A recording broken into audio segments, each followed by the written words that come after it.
le décor de la première partie de ce soir.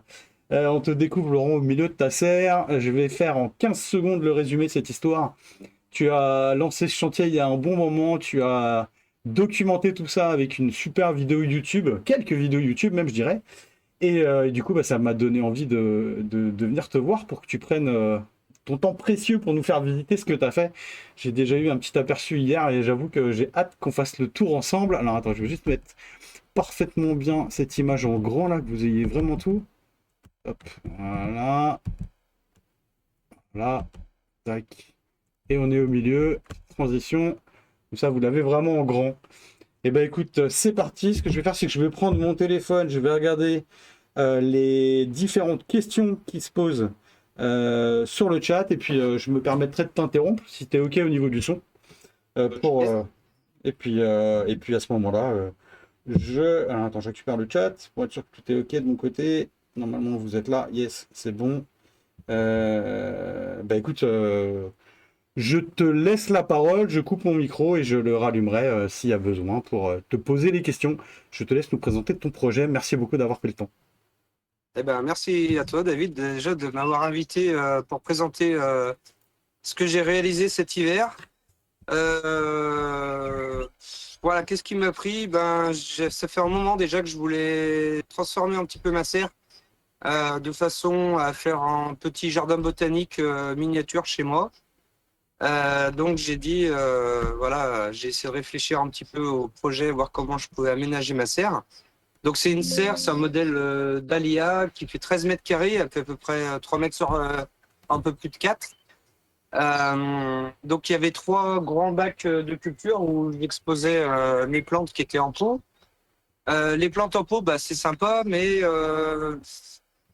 c'est pas que je m'en suis lassé, c'est que voilà, je voulais remettre un petit peu mes plantes plus visibles. Que ça fasse un petit peu plus naturel. Alors bien sûr, ça fait pas naturel, on peut pas trouver tout ça dans la nature comme ça. Mais voilà, j'ai eu cette idée un petit peu farfelue de me dire ouais, bah, je vais transformer ma serre. Voilà, vraiment pour faire un petit jardin botanique, comme on peut voir. Moi, je suis de Lyon. Le JB de Lyon est vraiment magnifique. Il est un petit peu exposé comme ça. Voilà, donc c'est un peu l'idée que j'ai eue. Et puis après, ben, un petit peu de cogite pour mettre tout ça bien. Et puis après, bah, c'était parti. Donc j'ai fait une petite vidéo explicative où j'ai fait des timelapses, voilà, où je décortique vraiment du moment où je retire les pots et je façonne tout ça. Et aujourd'hui, ben voilà, ça ressemble à peu près à ça.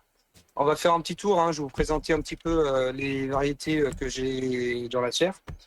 Donc il y a quasiment à 80%, 90% que des plantes tempérées, des rustiques, parce que la serre n'est pas chauffée.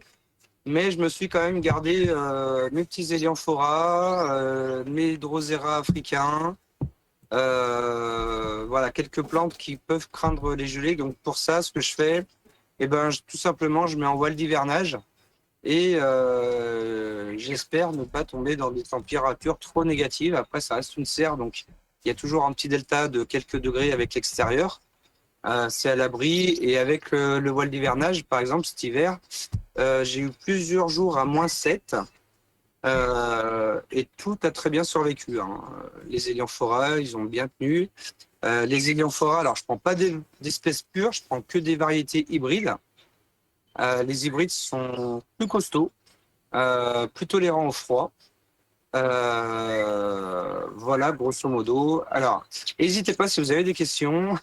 Et pour ceux qui veulent vraiment, qui connaissent pas les vidéos, je vous invite à aller sur ma chaîne YouTube. C'est Carny69 et vous aurez voilà le résumé du départ de tout ce que j'ai fait. Et ben si vous êtes chaud, on va faire le petit tour. Donc hop, je vais passer hop comme ça. Voilà, normalement ça doit marcher comme ça. Donc une petite vue d'ensemble, voilà, une petite vue d'ensemble pour voir ce que ça donne. Donc j'ai essayé de décorer aussi un petit peu la serre avec des lianes, des branches, des troncs d'arbres, des choses comme ça. J'ai mis un petit peu ouais, du lichen un petit peu de partout pour habiller. Ça, c'est un petit nid d'oiseau que j'ai récupéré quand j'ai taillé ma haie. Il y a des petits tillandsia là qui résistent bien au froid aussi, comme à donner. Et donc le mur végétal du fond, alors j'y reviendrai quand je serai sur le mur végétal, mais voilà, le but c'était de faire un mur végétal. Donc là j'ai mis l'arrosage en route pour vous faire voir un petit peu à quoi ça ressemble. Et voilà, je n'ai eu aucune perte. Toutes les plantes vont super bien, elles vont même très très très bien. Là c'est en Darlingtonia qui n'a jamais été aussi beau et grand depuis qu'il est, allez, on va dire le terme, en pleine terre. C'est pas vraiment le terme, mais voilà, là, depuis qu'il est sorti de son pot, il a vraiment la place, il a explosé, il est magnifique. Ça rejette de partout.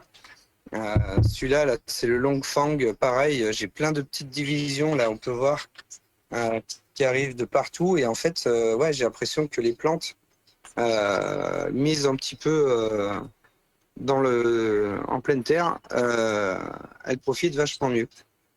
Dans tous les bacs, j'ai fait des petites marques, donc c'est pour contrôler un petit peu le niveau d'eau.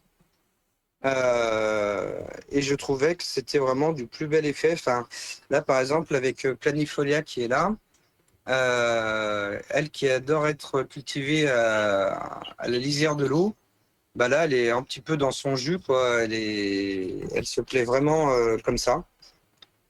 Donc, bah allez, c'est parti. Je vais vous faire un petit peu présenter un petit peu les variétés que j'ai. Donc là, on a des Leucophila ici, avec un Alba ici, un Anthocyline frila.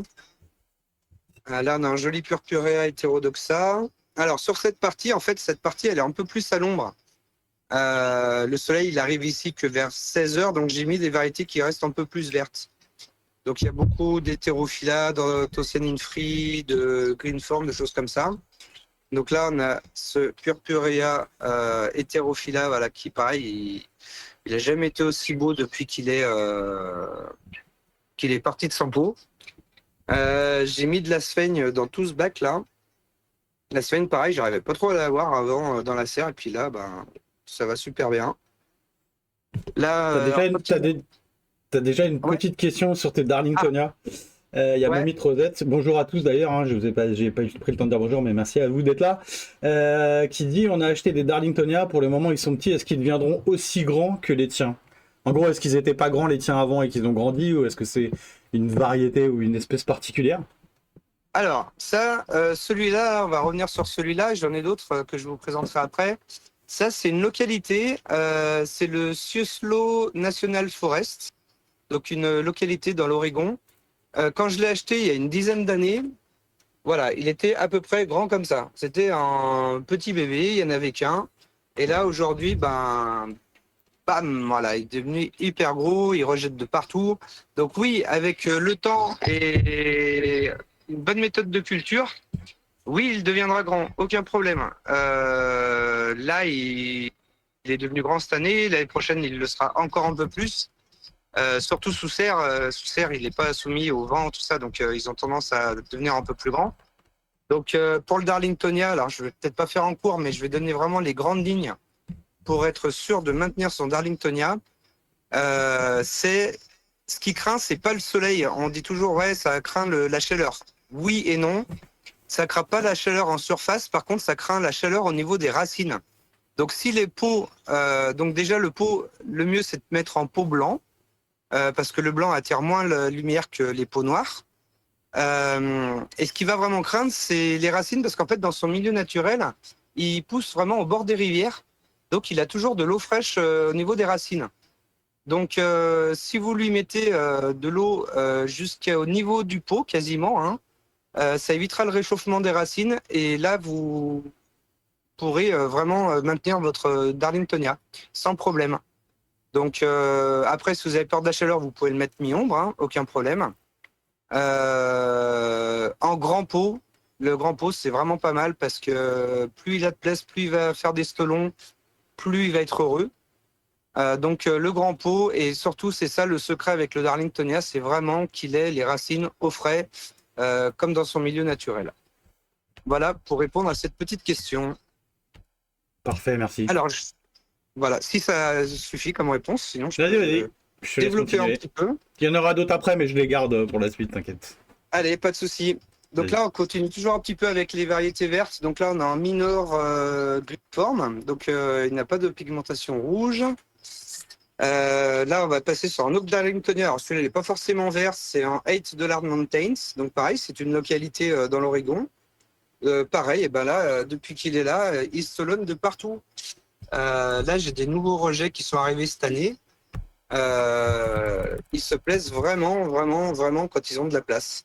Donc de la place et de l'eau, vraiment un maximum d'eau. Un peu comme le rotindifolia ici, on a l'intermédiaire Anthocyane free qui reste ouvert. Voilà. Un Psittacina qui est ouvert. Ça, c'est un Darlingtonia. Alors celui-là, pour lui, il restera vert, c'est le Green Form. Alors lui, il est tout petit, mais il deviendra grand. Pas de souci. Un Ornata. Là, il y a un Rubra gulfensis longer lead. Dans ce bac, j'ai mis une variété chaque de Sarracenia. Il y a du Purpu, il y a du Psitta, il y a du Rubra, il y a de l'Alata, il y a du Leco. J'ai essayé de mettre toutes les variétés de Sarracenia dans le même bac. Ici, une petite guenée, c'est Butterfly, très sympa. Ici, que j'ai eu il n'y a pas très longtemps, c'est Ghost. Et là, c'est Coquillage. Et Petite, maintenant, petite ouais, question de vas-y. ma part. Ces plantes, tu les as depuis quand? Et est-ce qu'il y en a que tu as acheté exprès pour les mettre là ou c'est que des plantes que tu avais avant et tu as tout réutilisé? Non, non, non. Alors, j'ai réutilisé pas tout. Il y en a qui ont fini dehors parce que Ok. j'avais plus de place. J'étais obligé de sélectionner. Allez, bah, on y va. De toute façon, on a le temps, on a 5 minutes. Là, par exemple, tous les flavas qui me restaient que j'ai pas pu mettre, je me suis fait une petite tourbière avec que des flavas dedans. Ok. Donc, ça, c'est ma tourbière à flavas qui me restait. Donc, il y en a des très jolies. Je voulais pas m'en débarrasser pour autant. Donc, une petite tourbière à l'extérieur. D'ailleurs, à l'extérieur, ils ont plus de lumière. Ils sont vraiment très heureux. Et ici, c'est les locaux qui me restaient aussi. Donc j'ai fait une petite tourbière avec les locaux et puis bah là c'est ma tourbière avec les hybrides. Mais j'avais pas d'hybride dans la serre, ils étaient déjà en tourbière. Ok, Donc très jolie installation. Ah la voilà. vache. Ouais, ouais, ouais. Je pense qu'il y a des jaloux dans le chat là. Il y a quoi? Il y a des jaloux dans le chat. Ah, il y a des jaloux? Ah, Ouais, je pense. alors ça fait 26 ans que je fais ça. Alors Donc voilà, voilà. c'est pas arrivé du jour au Voilà. lendemain, faut le temps. Voilà, j'ai pas commencé comme ça, hein. Donc voilà, là on a une petite mare donc, dans ce bassin avec ici une Pangicula, c'est Spec Riohara. Donc c'est un hybride entre Longifolia et Grandiflora, si je dis pas de bêtises. Et une de mes petites préférées chez les Pangicula, je l'adore, c'est Lusitanica. Voilà. Alors tout à l'heure je parlais de la température pour les Darlingtonia. Quand je l'ai cultivé en pot, je l'ai gardé, c'est un petit thermomètre qui va dans la terre pour donner la température du sol. C'est pas mal pour les Darlingtonia. Enfin, moi, je sais que je m'en servais. Puis là, du coup, je l'ai quand même gardé pour, voilà, pour contrôler un petit peu la température du sol.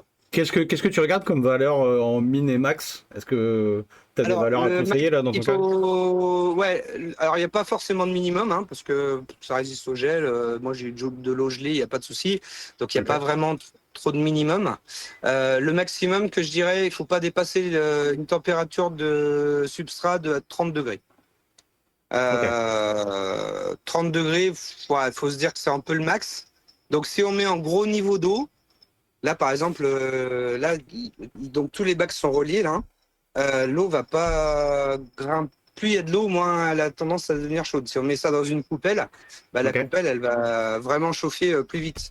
Donc je privilégie vraiment pour les Darlingtonia des grands volumes d'eau. Euh, Plus on a d'eau, moins il y a de risque qu'elle soit très chaude. Ok. Voilà. Non, non, puis j'ai acquis quand même des nouvelles variétés, hein, des petits espaces que j'avais. Voilà, quand j'ai une petite opportunité qui se présente. Là, par exemple, j'ai fait un petit semis de graines de Pangicula lutea qui Ok. viendront rejoindre plus tard les Pangicula américaines que j'ai ici. Pour l'instant, j'ai Primelliflora et Planifolia. Donc voilà, je me suis gardé un petit espace ici. Il y aura l'UTA, quand elle aura germé. Donc oui, j'ai acquis quand même de nouvelles plantes depuis. Et parce qu'un passionné n'a jamais fini. Et puis on arrive toujours à trouver un petit peu de la place quand même malgré tout. Voilà, donc là, ce sont les Éléphoras que je vous parlais tout à l'heure, donc qui ont passé l'hiver à -7 dans la serre. Alors, ils n'étaient pas à -7, hein, il y avait le voile d'hivernage, mais Ok. là, on les voit, ils sont au top, hein. Ils sont au top, top, top. Là, je leur ai mis une petite brumisation. Et 2, 3 fois par semaine, je prends mon pulvérisateur et puis je les arrose pour simuler un petit peu l'eau qu'ils adorent, puisque au Venezuela, sur les hauts plateaux du Tepuy, il pleut 300 jours sur 365, si je dis pas de bêtises. Donc voilà, je leur apporte quotidiennement de l'eau et puis ça permet voilà, de remplir les urnes et de pouvoir digérer les proies comme bon en somme. Ouais. Ici, un petit coin à Pangicula calcaire. Pareil, j'avais des Pangicula calcaires. Je ne voulais pas m'en débarrasser parce que je les aime beaucoup. Il y a aussi des Mexicaines ici que j'ai récupérées ce week-end. Donc là, ce que j'ai fait pour pas trop que le calcaire vienne changer la teneur de l'eau, je les ai laissés en pot et j'ai dissimulé les pots. Après, j'ai recouvert un petit peu par-dessus.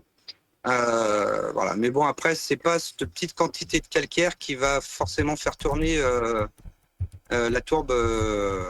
Voilà, c'est vraiment une quantité infime par rapport à l'immensité de la serre.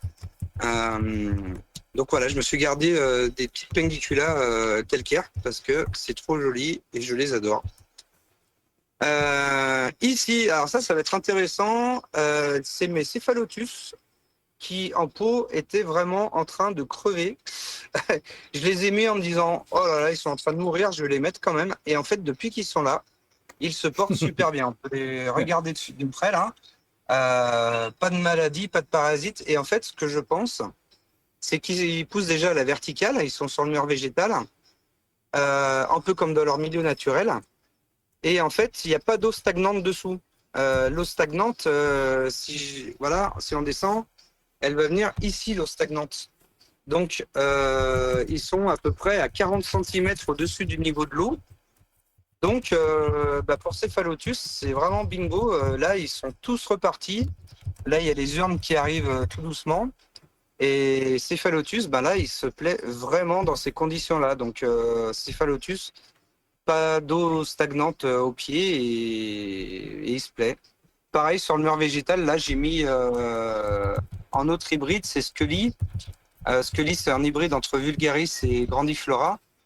Et pareil, sur le mur végétal, à l'horizontale, comme ça, ils se plaisent vraiment.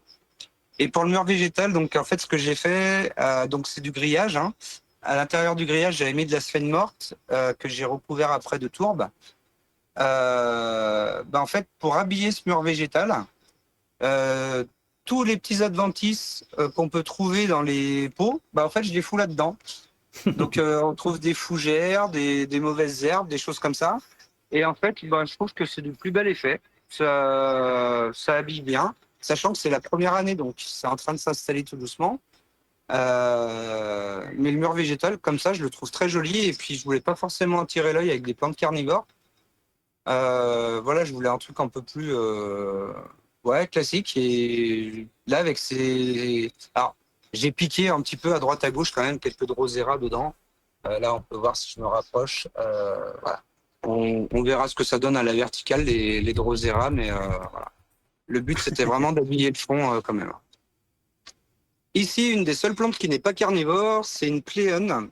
Donc, c'est une orchidée. C'est une pléone Tongariro qui se plaît vraiment bien, qui ne craint pas le froid. Je l'ai toujours eu à l'extérieur. Là, cette année, j'ai dit, tiens, je vais la mettre dans le mur végétal. Et elle a fait une floraison incroyable. Et juste ce que je constate, c'est que avec un peu moins de lumière, les feuilles s'essiolent un petit peu. Mais c'est pas moche. C'est une très belle orchidée. Et quand elle est en fleurs, elle est incroyable.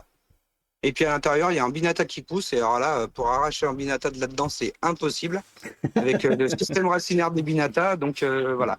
il faut être prêt à se dire j'aurais du Binata ici alors que je ne voulais pas forcément là, mais c'est comme ça. Il y a des choses autres que celles-là sur lesquelles tu as fait des concessions? De Genre, quoi? il y a des choses comme le fait de laisser certaines plantes, où tu as fait des concessions dans ce projet? Des choses où tu as dit, bon, tant pis, je le ferai pas, c'est pas grave, quoi. Non, t'as réussi à faire tout ce que tu avais prévu?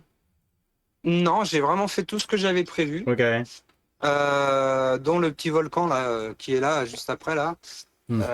J'avais récupéré une souche d'arbre dans la forêt, je l'avais nettoyée et je trouvais que ça faisait volcan et je voulais mettre en Madagascariensis pour que ça fasse comme une éruption en fait. Voilà. Ok. Donc quand ça va être bien rouge et tout. Non, j'ai pas fait de. Il n'y a pas de concession.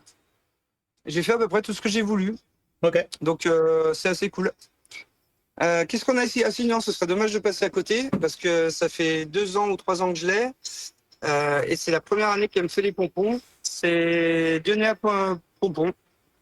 Voilà, donc là, ça y est, j'ai enfin les pompons qui sont arrivés. Et pour les amateurs de Dioné, je pense que Ah, voilà, c'est yes. un petit régal pour les yeux. Ouais, carrément. Voilà. Donc Dionéa Pompon, bah, ça, c'en est aussi. Et en fait, elle fait pas tout le temps les pompons, elle les fait vraiment quand elle veut. Donc là, on voit hein, sur les 3 exemplaires, c'est les 3 mêmes, hein, parce que c'est la même souche. Ok. Euh, Ah ouais. Ah, Ouais, incroyable. ouais, ouais. Donc, Ok. elle fait les pompons soit au printemps, soit à l'automne. Ok. Et bah là, ça y est, il y en a une des 3 qui m'a fait les pompons. Et quand je l'ai vu, ben, j'étais refait parce que ça, c'était un challenge que je m'étais mis en Ok. disant je veux avoir des pompons une fois au moins sur les Ouais, Dionnées. Et ça y carrément. est. Et c'est trop cool. Là, je l'ai passé un peu vite fait, mais on a un Stylidion caespitosum là, qui est en fleurs en plus, qui est très joli. Ok. Et je l'ai associé avec Hamiltoni. Hamiltoni, pourquoi je l'ai mis là? Parce que dans la nature, on le trouve à côté de Cephalotus. Donc, j'ai essayé de faire des petites combinaisons. Voilà, Ok. Cephalotus, Hamiltoni. Là, on a un Macrocera ici qui pousse avec Darlingtonia dans son milieu naturel. Donc voilà, j'ai fait des petites associations comme ça, rigolotes. Euh, voilà, des petits plaisirs, des petits délires perso, des petites associations voilà, que je trouvais sympa. Ok. Dernier petit Cephalotus, c'est celui-là. Pareil, il se porte super bien. C'est Humor Giant. Il a été séparé des autres parce que bah, je voulais tenter aussi ici et puis ça marche très bien là. Ici, une Androsera que j'adore, c'est Hercule. Il est juste incroyable. Il est en haut d'une butte de Speigne. Du coup, lui, il a à peu près 60 cm pour faire ses racines. Tout le monde sait que Capensis, c'est un système racinaire très développé. Et ben lui, il a 60 cm pour faire ses racines. Donc voilà, il est vraiment très très joli. Ah la vache. Euh, ouais, il est incroyable. Et juste devant, un joli spot avec Drosera regia.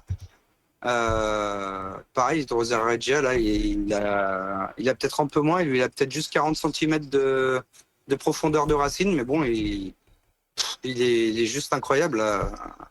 Il se plaît super bien. Voilà, on continue un petit peu le tour. Hein. Je vous fais un petit peu le tour. Là, on a Hop là, c'est un petit bouffage de nom. Euh... D'ailleurs, en termes de Ah, nom, on en a déjà parlé, mais en termes d'étiquettes, comment tu alors, t'organises? étiquette. Parce que ça, c'est une question qui Alors, revient. bon, déjà, j'ai retrouvé, c'est Oreophylla ornata. Alors, les Ok. étiquettes. Quand j'ai fait ma serre, ma femme m'a dit ah, pourquoi tu remets pas tes étiquettes? J'ai dit ouais, mais alors si je mets les étiquettes, on va voir que ça, et j'ai peur qu'on perde un petit peu le côté beau du truc. Il faut savoir que dans la serre, il y a 150 plantes environ. Ok. Donc ça fait 150 étiquettes et j'ai peur que ça pollue vraiment les yeux. Donc bon, moi j'ai triché, je me suis fait ma petite feuille ici où j'ai marqué tous les noms, voilà pour savoir si jamais j'ai un trou de mémoire, comme c'était le cas là maintenant. Comme ça, je sais qui est où et non, pas d'étiquette. Ça a été une réflexion que je me suis faite et j'ai dit non, pas d'étiquette finalement. Alors que dans D'accord. les JB, il y a des étiquettes où j'aurais pu marquer le nom, l'origine, pourquoi pas, tout ça, mais non, j'ai pas voulu pour que ça garde un côté plus sympa.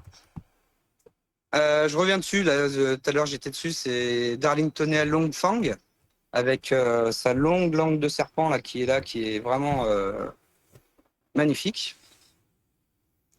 un flava que j'adore, c'est Mega Ornata. Il est, il a un capuchon qui est exceptionnel. Voilà, on a du Drosera cunifolia ici. Un autre mineur ici, alors c'est le Okefenokensis, je suis arrivé à le dire, c'est incroyable.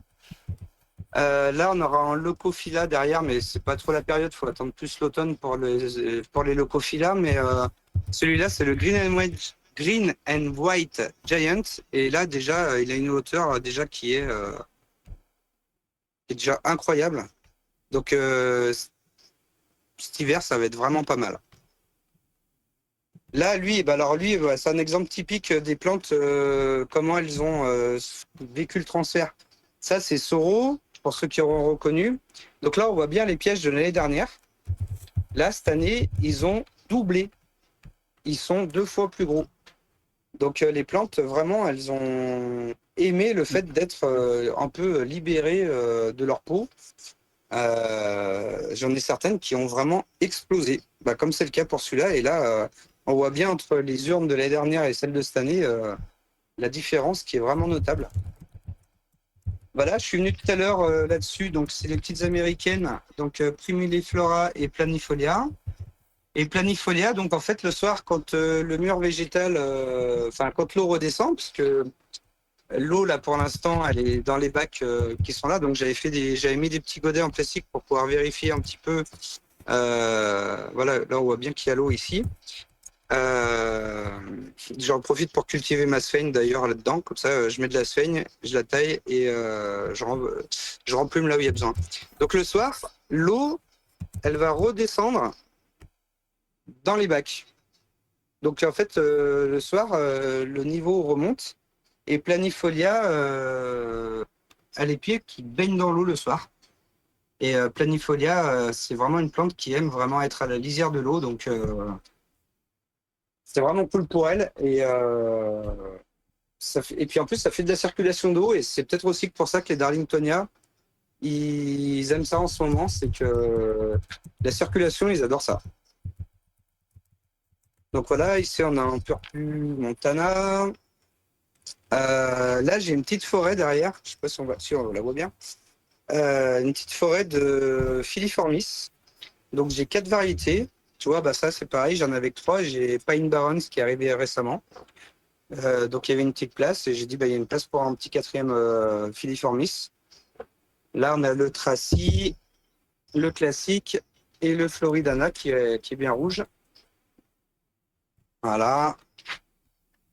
Ça c'est un Flava Black Veins. Le Leucophila Black Shear. Watcha. Qui est vraiment, c'est vraiment une pépite celui-là. Hein. Tout le monde devrait l'avoir. C'est un régal pour les yeux. Et encore là, ce sont ces ormes de printemps. L'automne, c'est encore plus joli. Là, j'ai mis donc aussi un Aletta Night. J'essaie de mettre des variétés un petit peu plus noires ici. Voilà, j'essaie de faire des combinaisons un petit peu de couleurs, de choses comme ça. Là, on va pouvoir avoir les filiformis un petit peu sous cet angle. D'ailleurs, comment tu choisis tes plantes globalement dans ta collection? C'est des coups de cœur, t'as une liste précise, comment tu construis? Alors, coup de cœur, oui, déjà. Là, par exemple, j'ai pas d'hybride parce que j'aime bien les variétés pures. Alors, j'ai des hybrides dehors, on a vu dans la tourbière. C'est vraiment, il faut vraiment que j'ai un coup de cœur pour un hybride, voilà. Mais ça va être vraiment du coup de cœur. Et puis après, là, ce que j'ai fait, j'ai vraiment, avant de mettre les plantes, j'ai vraiment réfléchi à me dire qui je mets où, en fonction aussi de la lumière, parce que là, ça commence à arroser à 10h le matin, la lumière, alors que là, ça arrive plutôt vers 16h. Donc, j'étais pas libre de mes mouvements aussi, en fonction de la place que j'avais, des variétés que j'avais, celles qui préfèrent la lumière, celles qui préfèrent un peu moins de lumière. Donc voilà, moi j'adore les Darlingtonia, donc j'en ai gardé 2, 3, 4, 5 Darlingtonia. J'adore je les aime toutes, mais puis là ce que j'ai essayé de faire, c'est aussi de composer en fonction des hauteurs, faire différentes hauteurs pour que ce soit pas toutes voilà, quand on arrive là, par exemple, on voit, il y en a ici, là, on aura des petites Burmanie ici, donc qui restent vraiment tapissantes. Et puis là, des trucs moyens, des trucs plus hauts. Donc, voilà, faut un peu cogiter le truc pour savoir comment on va agencer ça pour que ça ait un minimum de gueule, quoi. Ok. Et ici, je me suis fait un petit coin plus sec. Alors, il n'est pas forcément plus sec, mais on va dire que le substrat est beaucoup plus drainant. Je suis à 50% de sable. Ok. Et j'ai mis donc Drosera scorpioides, qui est une pygmée, Drosera peltata, qui est une tubéreuse. Et vont venir, bon, j'en ai déjà un là-bas, c'est un Drosophyllum.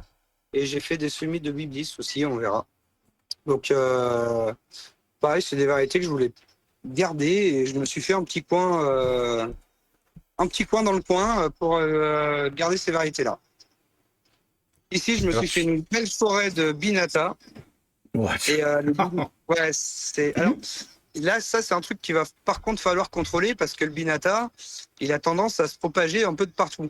Donc là, c'est super joli, mais il va vraiment falloir que je fasse gaffe, que ça ne vise pas tout le reste. Donc il faudra un petit peu contrôler tout ça.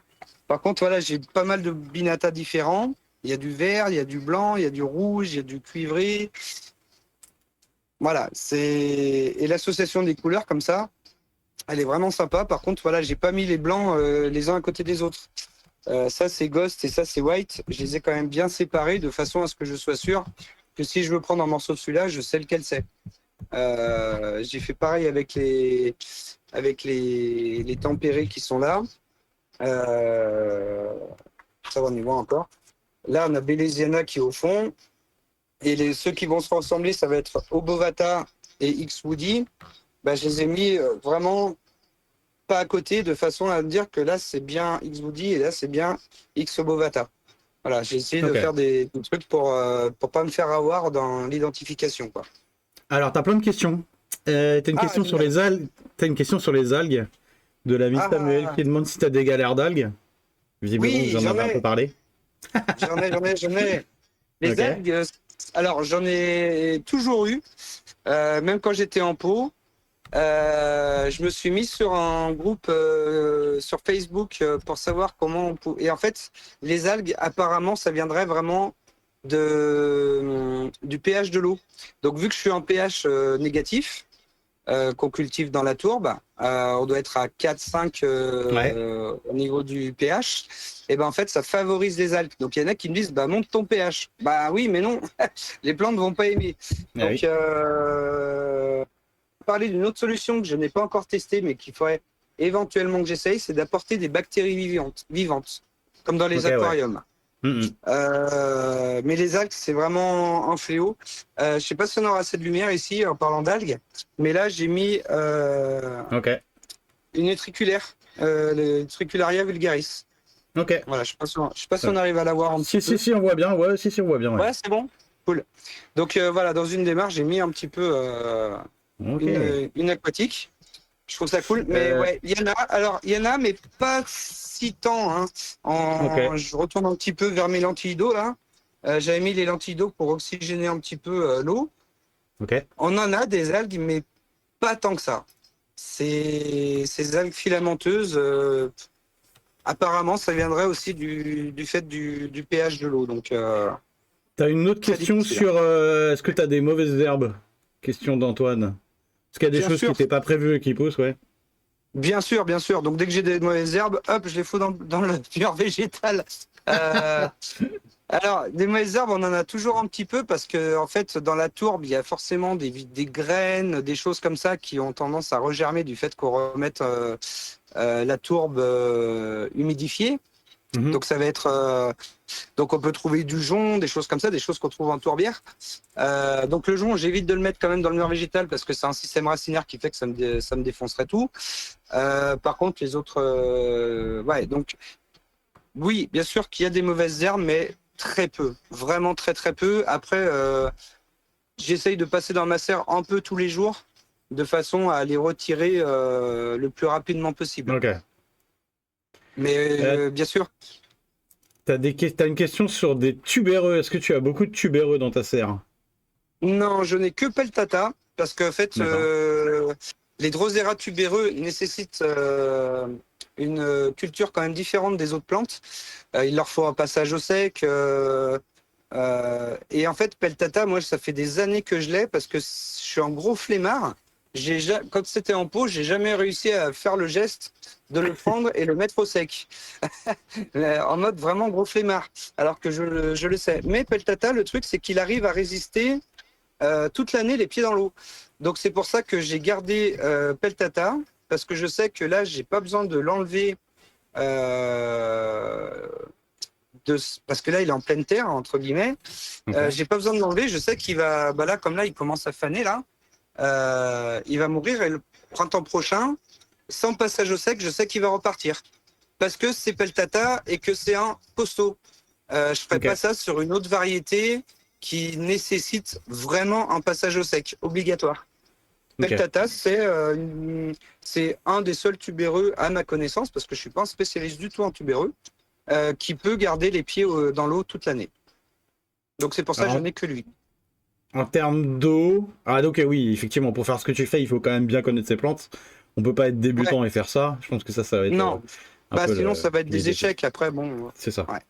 T'as des questions sur la consommation d'eau? Parce qu'avec les chaleurs là, Ouais. t'as pas consommé trop d'eau? Comment ça se passe? Eh ben, c'était le gros flip en me disant, parce que j'ai que 2000 litres de réserve d'eau de pluie, sachant que j'ai 3 tourbières à l'extérieur, plus en bassin. Alors là, sur les grosses chaleurs, j'étais à peu près à 30 litres par jour, ce qui est relativement correct. Ok. Alors là, je parle que de la serre, hein, plus 15 litres, on va dire que je suis à 50 litres jour quand il fait les grosses chaleurs. C'est beaucoup quand on n'a que 2000 litres, T'as 2000 litres du mais coup, ok. ouais, j'ai 2000 litres. Alors, ce que je fais sur les 2000 litres, quand je sens que je suis vraiment sur la fin, les tourbières à l'extérieur, de temps en temps, je leur mets un peu d'eau du robinet. Parce que les Ouais. sarracénias peuvent être arrosées à l'eau du robinet. Elles sont beaucoup plus tolérantes au calcaire. Alors, je ne ferai pas ça toute l'année parce que Ouais, c'est ça. faut pas exagérer. Mais quand je suis vraiment un petit peu dans la crise, je garde l'eau de pluie pour la serre parce que la serre, il y a les dionnées, il y a les drosera qui, elles, ne vont pas le supporter du tout. Alors que Ok. les sarracénias ont cette tolérance un petit peu au calcaire qui fait que, voilà, quand je suis un petit peu limite, je me mets une petite marge de sécurité à 300 litres où là, je dis c'est que pour la serre, quoi. Mais ouais, à peu Ok. près, voilà. Donc là, j'ai pu tester ces derniers jours. Sur les gros pics de chaleur, j'étais à 30 litres jour d'évaporation. Ok. Et tu remplis comment? Voilà. T'as un Alors, comment niveau je et t'as. remplis? Alors, j'ai un. Sur mes cuves, j'ai un. Bah, attends, je vais y aller, je suis à côté, hein, Allez, on allez. est là pour ça. Donc, sur mes cuves, j'ai adapté un système où je peux mettre mon tuyau d'arrosage. Ok. Hop, et le tuyau d'arrosage, après, ben, je le prends et j'arrose dans une mare qui, après, du coup, va irriguer toutes les autres puisque les trois bacs D'accord. sont connectés. Ok, ok. T'as un seul Donc, point je d'arrosage, n'arrose, quoi. T'as pas voilà, un besoin seul de. point d'arrosage ici.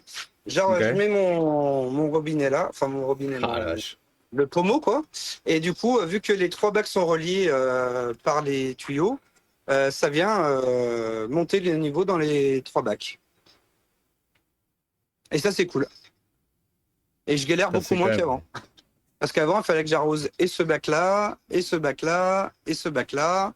Et là, j'ai plus qu'un seul point d'arrosage et ça, c'est vraiment top, quoi. En termes de maintenance, ça te prend combien de temps par jour de t'occuper de cette serre-là? J'ai pas grand-chose en maintenance. Je dois mettre 5-10 minutes à arroser. Et Ok. encore, je peux le faire en 4 minutes, hein. Si je prends l'arrosoir, ça va beaucoup plus vite qu'avec le tuyau. Je fais mon petit tour pour voir un petit peu les mauvaises herbes. Alors, quand je dis mauvaises herbes, moi, putain, je vais peut-être me faire assassiner là ce soir. Je parle aussi des petits Drosera intermédiaires que je retrouve un petit peu de partout et d'autres dans Ok. des endroits où je veux pas. Je suis considéré comme une Oui. mauvaise herbe parce que Ok. ça graine tellement facilement. Avant, c'était en pot, donc quand je suis, bah là, par exemple, je suis vers mes Capon 6, là. Quand je vois un petit Drosera intermédiaire qui pousse là, bah, je l'arrache parce que je le veux pas là. Moi, mes intermédiaires, ils ont leur endroit et certainement pas vers les Capon 6. Donc c'est pour ça que je me suis amusé à en piquer un petit peu dans mon mur végétal, et puis j'en ai mis partout dans mes tourbières extérieures. Parce que voilà, ça me fait chier de les jeter quand même, quoi. Je comprends. Donc voilà. Donc voilà, et puis après, ben voilà, hein, on finit un petit peu le tour ici, avec ce magnifique Purpurea Riplicola. Pareil, il a explosé depuis qu'il est en liberté. Est-ce que tu as des Je plantes qui pense ont avoir régressé? Est-ce que tu as des plantes qui ont régressé quand tu les as passées en serre, là, enfin, dans ton install? régressé. Je suis en train de regarder un peu autour de moi. Bah non. Bah Ok, non. aucune surprise. Ah non, non, non, c'est vraiment de la folie.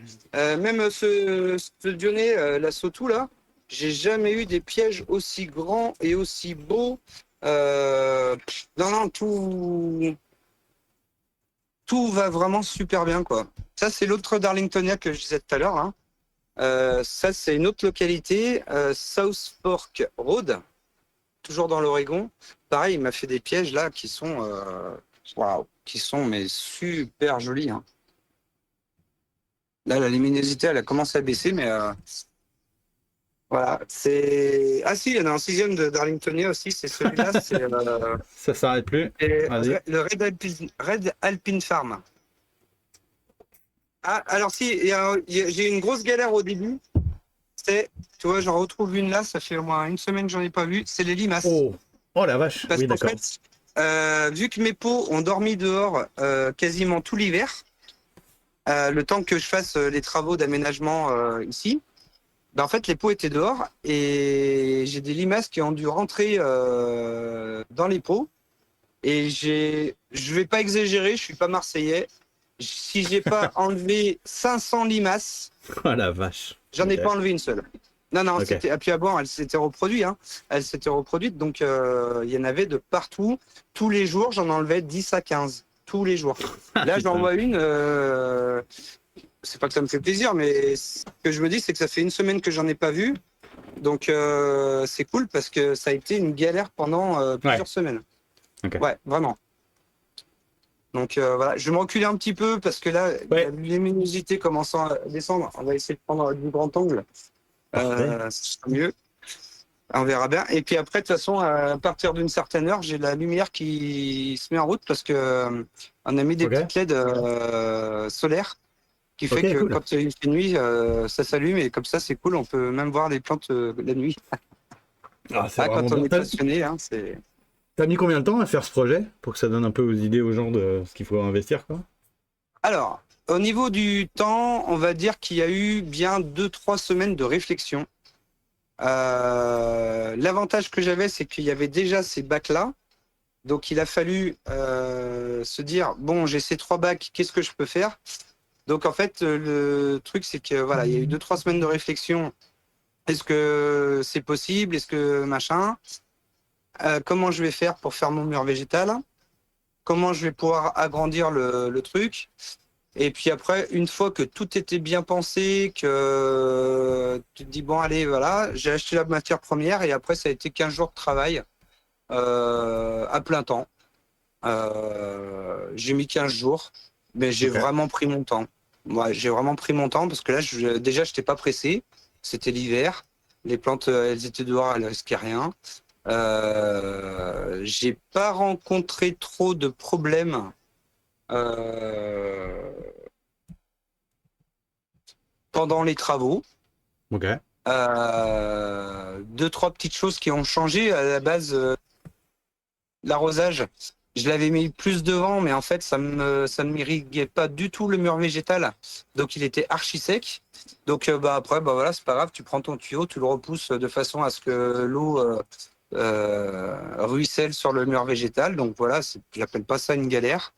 C'est juste, voilà, refaire un petit peu repenser le truc. Et ouais, 15 jours de travaux. Mais après, c'était le plus long. Une fois que tu as fait le bac, putain, j'ai envie de dire, c'est presque de brasser les 17 sacs de tourbe avec la perlite et machin. Ça, c'est super long. À casser l'enfer. les mottes. Ouais. Voilà. Et puis alors après, bah, quand tu disposes les plantes, enfin, j'y compte même pas en heure de travail, c'est que du plaisir. Ouais. Là, ce qui est bien, c'est que j'ai gardé donc les plantes en motte, enfin dans leur pot. J'ai mis directement dans le substrat. Et ce qui fait qu'il y en a enfin, elles sont toutes reparties de suite, parce que quand on fait ça sur un sarracenia, qu'on le déracine et qu'on le retransplante, la première année, il va tendance à pas forcément faire des urnes, mais à favoriser le système racinaire. Ok. Là, le fait que la plante était déjà dans son pot, enfin dans sa motte, bah en fait, le fait de transplanter, il n'y a pas eu cette étape de dire je refais mes racines. Les racines étaient déjà faites. Donc, D'accord. elles ont favorisé les urnes directement. Donc, ça, c'est vraiment cool. Bon bah écoute, c'est parfait. Je pense qu'on va s'arrêter là en termes de lumière. On était parfait jusque-là. Là, ça va commencer à descendre. Une Ouais, dernière ça va question. commencer. Ouais. T'as deux petites questions. Est-ce que le mélange a été fait dans une bétonneuse? Et combien de litres de tourbe?